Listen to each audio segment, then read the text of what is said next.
Trump ఒక సంచలనాత్మకమైనటువంటి ఆదేశాలు ఇవ్వబోతున్నారన్నటువంటిది తెలియగానే డెమోక్రాట్స్ వణుకుతున్నారు. అక్రమ వ్యాపారస్తులు సక్రమ వ్యాపారస్తులు ఎట్లా తేలుతుంది? వాళ్ళకి సంబంధించినటువంటి వాళ్ళు అమెరికన్ పౌరులా కాదా వాళ్ళ ఐడెంటిటీ తీసుకుని దాని ప్రకారం నడవడం. ప్రస్తుతం అమెరికాలో ట్రంప్ ఒక ఎగ్జిక్యూటివ్ ఆర్డర్ అయిపోతున్నాడు. సిటిజన్షిప్ ఉన్న వాళ్ళకే బ్యాంక్ అకౌంట్ ఉండాలి అని చెప్తాడు.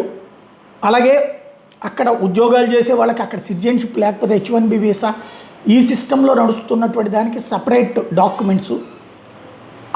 అసలు ఎవరి దగ్గర ఎంత డబ్బులు ఉన్నాయనేది లెక్క, అంటే అమెరికన్ సిటిజన్స్ లెక్క, సిటిజన్స్ కాని వాళ్ళ లెక్క తేల్చమని బ్యాంకుల్ని ఆదేశించబోతున్నాడు అన్నటువంటి అంశంతో వ్యక్తిగత వ్యవహారాలకు ట్రంప్ వెళ్తున్నాడంటూ డెమోక్రాట్స్ ఇప్పుడు క్వశ్చన్ చేయడం ప్రారంభిస్తున్నారు ట్రంప్ని.